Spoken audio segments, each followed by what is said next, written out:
दोस्तों आज का हमारा वीडियो बहुत यूज़फुल, बहुत नॉलेजेबल है। जैसा कि आप सभी कमेंट बॉक्स में मुझसे लगातार पूछते रहते हैं कि सर कौन सा लैपटॉप लें, प्रोसेसर कौन सा होना चाहिए, ग्राफिक्स कार्ड कौन सा होना चाहिए, इस तरह के बहुत सारे सवाल। लेकिन इस वीडियो में मैं पूरी तरीके से आपको क्लियर करने वाला हूँ कि अगर आप एक नया गेमिंग लैपटॉप लेने का सोच रहे हैं या फिर एक पीसी बिल्ड करना चाह रहे हैं तो आपको कौन सा प्रोसेसर लेना चाहिए या फिर उस प्रोसेसर में आपको क्या देखना चाहिए। ये डाउट मैं इस वीडियो में आपका क्लियर करने वाला हूँ। वीडियो बहुत इंपॉर्टेंट है, आप इस वीडियो को लास्ट तक देखिए। मैं आपको हमेशा टेक्नोलॉजी पर ही वीडियो प्रोवाइड करता हूँ और इस वीडियो में हम ये भी पता करने की कोशिश करेंगे कि प्रोसेसर चूज़ करते वक्त सबसे ज़्यादा मैटर क्या करता है, क्या चीज़ हमें देखनी चाहिए और कोर्स कितने होने चाहिए आपके प्रोसेसर में।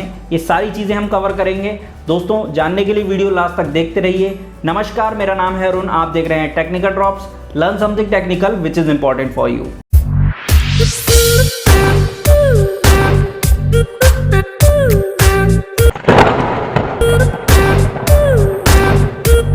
मेरे काम को सपोर्ट करने के लिए चैनल सब्सक्राइब करके बेल आइकन प्रेस कर लीजिए। फ्यूचर में भी इसी तरह के टेक्निकल वीडियोस आपको मिलते रहेंगे। दोस्तों आपको गेमिंग करने के लिए या वीडियो एडिटिंग करने के लिए अगर जीपीयू चूज़ करना है तो ये तो कोई इतना ज़्यादा मुश्किल काम है नहीं। कुछ वेबसाइट्स को चेक करके या फिर कुछ बेंचमार्क्स चेक करके आप इजीली जीपीयू को चूज़ कर सकते हैं। और कहीं ना कहीं जब आप जीपीयू चूज़ कर रहे होते हैं तो बजट से भी बाउंड होते हैं, तो फिर जो भी जीपीयू आपके बजट में आकर गिरता है आप उस जीपीयू को परचेज़ कर लेते हैं। लेकिन सीपीयू परचेज़ करना आसान नहीं है क्योंकि सीपीयू की परफॉर्मेंस बहुत ज़्यादा मैटर करती है। जैसा कि ज़्यादातर यूज़र्स बजट को लेकर के बाउंड होते हैं तो इस वजह से आपको अपने ही बजट में सुटेबल सीपीयू लेना चाहिए और सुटेबल जीपीयू लेना चाहिए। क्योंकि अगर आपने ज़्यादा पावरफुल सीपीयू ले लिया और कम पावरफुल जीपीयू लिया तब भी आपका काम नहीं बनेगा, या फिर अगर आपने सीपीयू कम पावरफुल ले लिया, जीपीयू ज़्यादा पावरफुल ले लिया तब भी काम नहीं बनेगा। बहुत सारे लैपटॉप जो मार्केट में आ रहे हैं, कुछ लैपटॉप डिज़ाइन किए जाते हैं कंटेंट क्रिएटर्स को ध्यान में रख के, कुछ लैपटॉप्स गेमर्स को ध्यान में रख करके डिज़ाइन किए जाते हैं और कुछ लैपटॉप डिज़ाइन किए जाते हैं बिजनेसमैन को ध्यान में रख करके। दोस्तों आपका काम जिस तरह का है उस काम से मिलता जुलता ही सीपीयू आपको लेना चाहिए। अब सीपीयू चूज़ करना आसान काम तो है नहीं। बहुत सारे सीपीयू आते हैं, इंटेल के बहुत सारे सीपीयू हैं, एएमडी के बहुत सारे सीपीयू हैं, अलग अलग कॉन्फ़िगरेशन के साथ आते हैं और अलग अलग परफॉर्मेंस देते हैं। तो यहाँ पर बहुत ज़्यादा डिफ़िकल्ट हो जाता है यूज़र्स को ये चूज़ करने में कि उनको कौन सा पर्टिकुलर सीपीयू लेना चाहिए उनके काम के लिए। अब कहीं ना कहीं ये भी सच है कि अगर आपको गेमिंग करनी है बहुत ज़्यादा अपने कंप्यूटर पर तब आपको सीपीयू उतना पावरफुल नहीं चाहिए, लेकिन जीपीयू ज़्यादा पावरफुल चाहिए। लेकिन एटलीस्ट आपको ये तो पता होना चाहिए कि सीपीयू जो आप ले रहे हैं उसमें कितने कोर्स होने चाहिए और कितना पावरफुल वो सीपीयू होना चाहिए। दोस्तों मार्केट में n नंबर ऑफ गेम्स हैं और हर एक सीपीयू अलग अलग तरीके से परफॉर्म करता है हर गेम के साथ में। क्योंकि दोस्तों यहाँ पर जो गेम है उसकी कोडिंग बहुत मैटर करती है कि वो किस तरह की कोडिंग के साथ में डिज़ाइन किया गया है। सीपीयू की ज़्यादा एडवांटेजेस लेता है या फिर जीपीयू की ज़्यादा एडवांटेजेस लेता है, तो इसके अकॉर्डिंग हर एक सीपीयू की परफॉर्मेंस अलग अलग निकल कर आती है। ऐसा ज़रूरी नहीं है कि एक गेम पर अगर कोई सीपीयू अच्छी परफॉर्मेंस दे रहा है तो वो दूसरे गेम पर भी उतनी ही अच्छी परफॉर्मेंस देगा। दोस्तों ये कम्प्लीटली डिपेंड करता है वो सीपीयू किस ग्राफिक्स कार्ड के साथ पेयर किया है, आपके कंप्यूटर में और कौन कौन से कंपोनेंट्स लगे हुए हैं, जो कंपोनेंट्स लगे हुए हैं उनकी कैपेसिटी क्या क्या है। तो दोस्तों इस सब कन्फ्यूज़न के बीच अगर आप कहीं ना कहीं ये डिसाइड कर पाएँ कि आपको कितने सीपीयू कोर्स चाहिए आपके सीपीयू में, अब चाहे आप लैपटॉप ले रहे हों या फिर डेस्कटॉप ले रहे हों, अगर आप ये कहीं ना कहीं ये डिसाइड कर पाएंगे कि आपको कितने कोर्स चाहिए आपके प्रोसेसर में, तब आपका काम आसान हो जाएगा। दोस्तों इस वीडियो में मैं आपका यही कन्फ्यूज़न दूर करने वाला हूं, तो जानने के लिए वीडियो को लास्ट तक देखते रहिए। अब दोस्तों कहीं ना कहीं अगर आप ये डिसाइड कर पाएँ कि आपको कितने कोर्स चाहिए आपके सीपीयू में, चाहे आप नया लैपटॉप ले रहे हों या फिर नया डेस्कटॉप बना रहे हों, तो दोस्तों अगर आप सीपीयू कोर्स को डिसाइड कर पाएंगे तब आपका काम बहुत ज़्यादा आसान हो जाएगा और आपकी इसी में मदद करने वाला हूं मैं। आप स्क्रीन पर देख सकते हैं कि एक प्रोसेसर का स्ट्रक्चर किस तरह से दिखाई देता है। दोस्तों इससे पहले कि सीपीयू में कितने कोर्स होने चाहिए आप ये डिसाइड करें, हमें सीपीयू की थोड़ी सी हिस्ट्री के बारे में जानना पड़ेगा। दोस्तों स्टार्टिंग में जो सीपीयू आया करते थे उनके अंदर एक ही कोर हुआ करती थी, डुअल कोर सीपीयू वो नहीं होते थे। डुअल कोर सीपीयू 2005 के आसपास आए हैं। तो दोस्तों पहले जिस तरह के सीपीयू हुआ करते थे वो at the same time 2-3 software चला तो वो लेते थे, लेकिन प्रॉब्लम बहुत ज़्यादा होती थी। क्योंकि वहाँ पर एक सिंगल कोर ही लगी हुई रहती थी, तो वो टास्क टू टास्क अपने आप को स्विच करती रहती थी अकॉर्डिंग टू द साइकिल। और दोस्तों वो जो दूसरे टास्क पर स्विच करती थी, कहीं ना कहीं वो डिसाइड करती थी कि उसकी प्रायोरिटी क्या है, कौन से सॉफ्टवेयर को पहले एग्जीक्यूट करना है, दूसरे सॉफ्टवेयर के इंस्ट्रक्शंस को कब एग्जीक्यूट करना है। तो कहीं ना कहीं शेड्यूलर इस तरह से उस प्रोसेसर का काम किया करता था। लेकिन 2005 के आसपास जब मार्केट में dual core processors commercially launch हुए, तब ये सिनेरियो चेंज हो गया और यहाँ पर प्रोसेसर थोड़े से ज़्यादा एफिशिएंट हो गए थे मल्टीटास्किंग को परफॉर्म करने के लिए। अब वो 5-6 सॉफ्टवेयर के आसपास चला पाते थे एक बार में। लेकिन दोस्तों जो सिंगल कोर प्रोसेसर हुआ करते थे, उन पर कहीं ना कहीं काम करते हुए स्मूथनेस का एहसास नहीं होता था। वहाँ पर थोड़ा सा लैगी फील हुआ करता था और सॉफ्टवेयर उतने स्मूथली रन नहीं हो पाते थे। लेकिन जब डुअल कोर प्रोसेसर आए और जब 2005 में dual core processor commercially launch हो गए, उसके बाद में 4 कोर, 6 कोर्स एंड 8 कोर्स के साथ में प्रोसेसर को लॉन्च होने में ज़्यादा टाइम नहीं लगा। फिर मार्केट में समझ लीजिए कि बहुत सारे मल्टी कोर प्रोसेसर आ गए। अब क्योंकि प्रोसेसर में बहुत सारे कोर्स आ गए थे, इस वजह से हैवी सॉफ्टवेयर आसानी से चल पाते थे, गेम्स ईजिली चल पाते थे। लेकिन दोस्तों स्टार्टिंग में जो गेम्स आया करते थे 2005 के आसपास या उसके बाद भी, तो वो जो गेम्स हुआ करते थे वो कहीं ना कहीं मल्टी कोर प्रोसेसर्स की उतनी एडवांटेजेस नहीं ले पाते थे। तो इस वजह से जो मल्टी कोर प्रोसेसर स्टार्टिंग में आए थे, वहाँ पर गेम्स में इतनी ज़्यादा परफॉर्मेंस, रैपिड परफॉर्मेंस देखने को नहीं मिलती थी, क्योंकि वो कंपनीज़ ने जिस तरह के गेम्स डिज़ाइन किए थे वो कहीं ना कहीं मल्टी कोर प्रोसेसर्स की एडवांटेजेस नहीं ले पाते थे।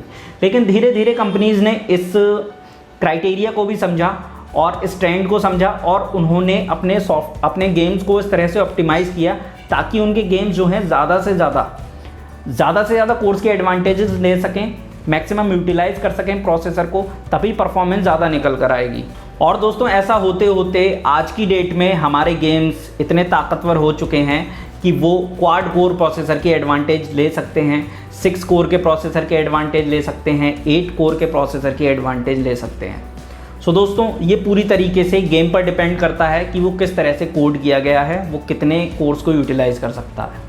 अब दोस्तों यहाँ पर सिंगल कोर परफॉर्मेंस भी बहुत ज़्यादा मैटर करती है और मल्टी कोर परफॉर्मेंस तो मैटर करती ही है, क्योंकि गेम बहुत ज़्यादा हैवी हो गए हैं।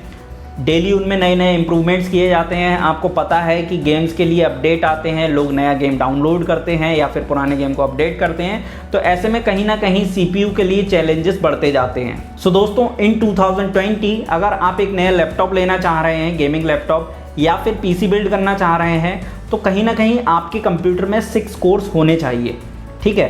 क्योंकि अगर 6 कोर्स होंगे आपके कंप्यूटर में तो कहीं ना कहीं गेम बहुत अच्छे चलेंगे। और ये जो 6 कोर्स हैं ये आपको मैक्सिमम 144 FPS आपको प्रोवाइड कर सकते हैं।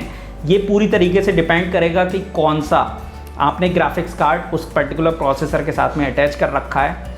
और दोस्तों अगर आप 6 कोर के साथ में अपना कंप्यूटर बनाएंगे या लैपटॉप लेंगे तो वो लैपटॉप और कंप्यूटर आपका थोड़ा सा फ्यूचर प्रूफ भी हो जाएगा। सो दोस्तों अगर आप क्वाड कोर CPU ले रहे हैं आज की डेट में, तो वो कहीं ना कहीं थोड़ा सा पीछे रह जाता है। करंट के जो इस समय गेम आ रहे हैं वो तो वो चला देगा, लेकिन फ्यूचर प्रूफ नहीं रहेगा और कहीं ना कहीं वो आपको इतनी अच्छी गेमिंग करवा भी नहीं पाएगा। क्योंकि अगर आपको 144 FPS पर गेमिंग करनी है या उससे ज़्यादा पर गेमिंग करनी है तो क्वाड कोर प्रोसेसर ये काम नहीं कर सकता है। लेकिन मैं ये नहीं कह रहा कि 4 कोर वाला प्रोसेसर सुटेबल नहीं रहेगा। दोस्तों अगर आपका बजट लो है और आप लो FPS पर गेमिंग कर सकते हैं तो आप 4 कोर वाले प्रोसेसर के साथ चले जाइए, ये थोड़ा सा बजट फ्रेंडली रहेगा। लैपटॉप के केस में 4 कोर वाला प्रोसेसर भी, मतलब इसके साथ में जो लैपटॉप भी आता है वो भी कम से कम 50 से 60 हज़ार रुपये का आता है। अगर आप H सीरीज़ का प्रोसेसर ले रहे हैं अपने लैपटॉप में, वो एक अच्छे से ग्राफिक्स कार्ड के साथ में पेयर होगा। लेकिन दोस्तों अगर आप एक लिमिटेड बजट के साथ में हैं, 60-70 हज़ार रुपये ही है आपका बजट, और अगर आप लैपटॉप ले रहे हैं उसमें आपको उतनी ज़्यादा परफॉर्मेंस नहीं मिल रही है, तो मैं आपको सजेस्ट करूँगा कि आप PC बिल्ड कर लीजिए। क्योंकि अगर आप PC बिल्ड करेंगे तो आपको परफॉर्मेंस कंपैरेटिवली लैपटॉप के कंपैरिजन में ज़्यादा मिलेगी। लेकिन अगर आप पोर्टेबिलिटी प्रेफर करते हैं तो आपको लैपटॉप ही लेना पड़ेगा। अगर आपका बजट ऑक्टा कोर प्रोसेसर का है तो ये सबसे बेटर रहेगा। लेकिन अगर आप ये सोच रहे हैं कि जो गेम आप खेलेंगे वो आपके ऑक्टा कोर प्रोसेसर के एडवांटेजेस ले पाएगा, तो कहीं ना कहीं आप गलत हो सकते हैं। क्योंकि सारे गेम जो हैं वो 8 कोर्स को यूटिलाइज करना नहीं जानते हैं, लेकिन फ्यूचर में इस तरह के गेम्स लिखे जाएंगे, राइट किए जाएंगे जो 8 कोर्स को यूटिलाइज करना भी जानते होंगे। और आज की डेट में भी कई सारे गेम ऐसे हैं जो 8 कोर्स को यूटिलाइज कर सकते हैं। सो दोस्तों, आपको पूरी तरीके से ये ध्यान देना पड़ेगा आपके बजट पर, और एट लीस्ट कोशिश कीजिए कि 6 कोर के साथ में लैपटॉप ले सकें। आसूस की जो नई सीरीज़ आ रही है A15, उसमें A15, A17 इन लैपटॉप्स में आपको 6 कोर वाले और 8 कोर वाले प्रोसेसर देखने को मिलेंगे। गेमिंग के लिए ये लैपटॉप पूरी तरीके से सूटेबल है। अब दोस्तों, थोड़ा सा फिजिकल और लॉजिकल कोर्स पर ध्यान दे लेते हैं। दोस्तों, फिजिकल कोर्स वो होती हैं जो आपके प्रोसेसर में फिजिकली होती हैं, जैसे कि ऑक्टा कोर प्रोसेसर या फिर 6 कोर वाला प्रोसेसर या फिर क्वाड कोर प्रोसेसर। तो ये प्रोसेसर में जितनी भी कोर्स हैं ये तो हो गई फिजिकल कोर्स। लेकिन आपको पता होगा कि प्रोसेसर, जैसे AMD अपने प्रोसेसर में अगर उसके हाइपर थ्रेडिंग है तो वो कहता है उसे मल्टी थ्रेडिंग, और इंटेल के प्रोसेसर में अगर हाइपर थ्रेडिंग है तो उसे हाइपर थ्रेडिंग ही कहता है। सो दोस्तों, यहाँ पर क्या होता है, जैसे आपके मान लीजिए आपके प्रोसेसर में 6 कोर्स हैं तो वो 12 लॉजिकल कोर्स की तरह काम करती हैं। मतलब एक single core 2 task at the same time handle कर सकती है, या फिर कह लीजिए वो 2 थ्रेड हैंडल कर सकती है एक बार में। तो यहाँ पर कहीं ना कहीं उन प्रोसेसर्स की एडवांटेज थोड़ी बढ़ जाती है। लेकिन अगर आप पूरी तरीके से ये सोच रहे हैं कि एक 6 कोर वाला प्रोसेसर और एक 6 कोर 12 थ्रेड वाला प्रोसेसर, जो 6 कोर 12 थ्रेड वाला प्रोसेसर है वो ज़्यादा बेटर परफॉर्म करेगा जिसके पास 6 कोर ही हैं, हाइपर थ्रेडिंग है नहीं, तो दोस्तों ये गलत है। क्योंकि यहाँ पर पूरी तरीके से इस पर मैटर करता है कि आप कौन सा सॉफ्टवेयर चला रहे हैं। दोस्तों, ज़्यादातर गेम्स हाइपर थ्रेडिंग की एडवांटेजेस नहीं ले सकते, तो यहाँ पर वो फिजिकल कोर्स का ही इस्तेमाल करते हैं, लॉजिकल कोर्स का इस्तेमाल नहीं करते हैं। तो हाइपर थ्रेडिंग से कोई ज़्यादा फ़ायदा आपको देखने को मिलेगा नहीं। सो दोस्तों, लॉजिकल कोर्स से ज़्यादा प्रेफर कीजिए आपको फिजिकल कोर मिल जाए, क्योंकि फिजिकल कोर ज़्यादा बेटर परफॉर्म करेंगी लॉजिकल कोर्स के कंपैरिजन में। और हाँ, आप जो भी CPU चूज़ करना चाह रहे हैं, CPU चूज़ करने से पहले, फिर चाहे आप लैपटॉप ले रहे हों या फिर डेस्कटॉप बना रहे हों, CPU चूज़ करने से पहले या उस पर्टिकुलर लैपटॉप को चूज़ करने से पहले आप ये चेक कर लें कि उसके अंदर CPU कौन सा लगा है, और उस CPU के बेंचमार्क्स को मल्टीपल वेबसाइट्स पर चेक करें, क्योंकि बेंचमार्क्स अलग अलग वेबसाइट पर अलग अलग होते हैं। कहीं पर मिस्टेक होती है, कहीं कुछ होता है। अब बेंचमार्किंग का स्कोर भी अलग अलग आता है अगर आपका CPU अलग अलग ग्राफिक्स कार्ड के साथ में पेयर्ड है। सो दोस्तों, आपके कंप्यूटर में कौन कौन से कंपोनेंट्स यूज़ किए गए हैं, बेंचमार्क उसके अकॉर्डिंग अलग अलग आ जाता है। सो दोस्तों, यहाँ पर आपको कुछ एवरेज बेंचमार्क पर ध्यान देना पड़ेगा और अच्छे से चूज़ करना पड़ेगा अपने CPU को, वरना आपका पैसा वेस्ट हो जाएगा। सो दोस्तों, फाइनली मैं इस वीडियो को कंक्लूड करता हूँ।